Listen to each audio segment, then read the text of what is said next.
السلام علیکم ورحمۃ اللہ وبرکاتہ۔ ناظرین، مبلغ اسلام مولانا کلیم صدیقی صاحب کے ساتھ کام کرنے کے الزام میں ایک مولانا سمیت 4 لوگوں کو پولیس نے گرفتار کر لیا ہے۔ دوستو، آج 2 مئی 2026 بروز سنیچر ہے۔ اس وقت ایک بڑی اہم خبر سے آپ لوگوں کو آگاہ کیا جا رہا ہے۔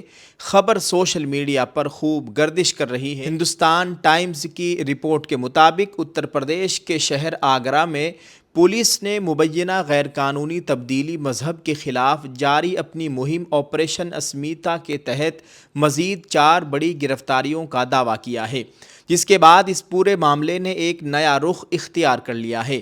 آگرہ پولیس کمشنر دیپک کمار کے مطابق ان تازہ گرفتاریوں کا تعلق اسی مبینہ گروہ سے ہے جس کا انکشاف گزشتہ برس ہوا تھا اور جس میں اب تک کل 18 افراد کو حراست میں لیا جا چکا ہے۔ پولیس کی جانب سے جاری کردہ تفصیلات کے مطابق گرفتار کیے گئے افراد میں دہلی سے تعلق رکھنے والے جتین کپور عرف جاسم، اوکھلا کے تاجر تلمیذ کمپیوٹر ہارڈ ویئر کے ماہر پرویز اختر اور راجستھان کے بھرتپور سے مولانا حسن محمد شامل ہے۔ پولیس نے ان گرفتاریوں کو ایک بڑی کامیابی قرار دیتے ہوئے الزام لگایا ہے کہ دہلی کے رہنے والے 32 سالہ جتین کپور، جو اب جاسم بن چکے ہیں، ایک MBA گریجویٹ اور ڈیجیٹل ماہر ہیں جو فری لانس ویب ڈیزائننگ کے ذریعے نوجوانوں کو مذہب کی تبدیلی کے لیے راغب کرنے میں کلیدی کردار ادا کر رہے تھے۔ اسی طرح 59 سالہ مولانا حسن محمد پر الزام ہے کہ وہ تبدیلی مذہب کے بعد ہونے والے نکاح کے لیے نکاح نامہ تیار کرنے کے ذمہ دار تھے، جبکہ اوکھلا کے تاجر تلمیذ کے بارے میں پولیس کا دعویٰ ہے کہ وہ اس پورے گروہ کے سرغنہ مولانا عبد الرحمن کے قریبی ساتھی رہے ہیں اور ان کے رابطے سرحدی ریاستوں اور جموں کشمیر تک پھیلے ہوئے تھے۔ دہلی یونیورسٹی سے گریجویٹ پرویز اختر پر بھی الزام ہے کہ وہ مولانا کلیم صدیقی کے مشن سے وابستہ تھے اور دہلی میں گروہ کے ارکان کو لاجسٹک مدد فراہم کر رہے تھے۔ پولیس کمشنر دیپک کمار کا کہنا ہے کہ یہ کارروائی وزیر اعلیٰ یوگی آدتیہ ناتھ کی ہدایت پر خواتین کی حفاظت کے لیے شروع کیے گئے آپریشن اسمیتا کے تحت کی گئی ہے، جس کا مقصد ان گروہوں کی نگرانی کرنا ہے جو خاموشی سے اپنی سرگرمیاں جاری رکھے ہوئے تھے۔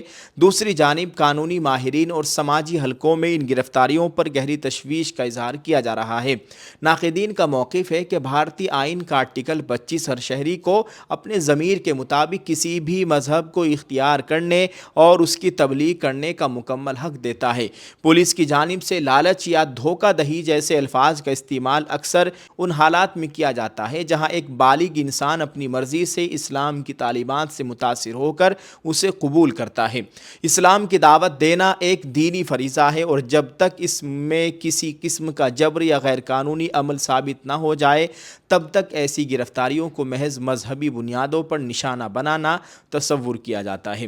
آگرہ کے DCP سید علی عباس کے مطابق گرفتار شدگان کو عدالت میں پیش کر کے قانونی تقاضے پورے کیے جا رہے ہیں، جبکہ پولیس کا دعویٰ ہے کہ اس مہم کے دوران اب تک درجن بھر سے زائد خواتین کو مختلف ریاستوں سے بازیاب کرایا گیا ہے۔ تاہم اس پورے معاملے میں سب سے اہم پہلو یہ ہے کہ عدالت میں ان الزامات کی حقیقت کیا ثابت ہوتی ہے، کیونکہ ماضی میں بھی کئی ایسے معاملات سامنے آئے ہیں جہاں برسوں جیل میں گزارنے کے بعد ملزمان باعزت بری ہوئے ہیں۔ فی الحال یہ معاملہ پولیس کی تفتیش اور عدالتی مراحل میں ہے اور پوری ملت اسلامیہ کی نظریں اس بات پر لگی ہیں کہ کیا آئین کے دیے گئے مذہبی حقوق کی پاسداری کی جائے گی یا انتظامیہ کی یہ مہم محض ایک خاص طبقے کے گرد گھیرا تنگ کرنے کا ذریعہ بنے گی۔ عدالت میں پیش کیے جانے والے شواہد یہ طے کریں گے کہ یہ گرفتاریاں واقعی کسی غیر قانونی عمل کا نتیجہ ہے یا یہ خالصتاً مذہبی آزادی کے حق پر ایک انتظامی قدغن ہے۔ ناظرین، آپ اس خبر کے تعلق سے کیا کہنا چاہیں گے؟ ویڈیو کے کمنٹ میں اپنی رائے ضرور پیش کریں۔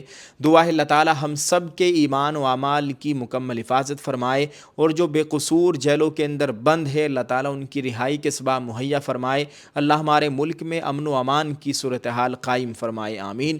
آپ اس ویڈیو کو شیئر کریں۔ ویڈیو کے کمنٹ میں ایک پیارا سا دعائیہ جملہ ضرور لکھیے گا۔ جزاک اللہ۔ السلام علیکم ورحمۃ اللہ وبرکاتہ۔ Dear friends, do you also want to get a big opportunity at a low price? We bring to you a Lucky Draw Umrah package. Get a complete hijab set for just ₹14.99.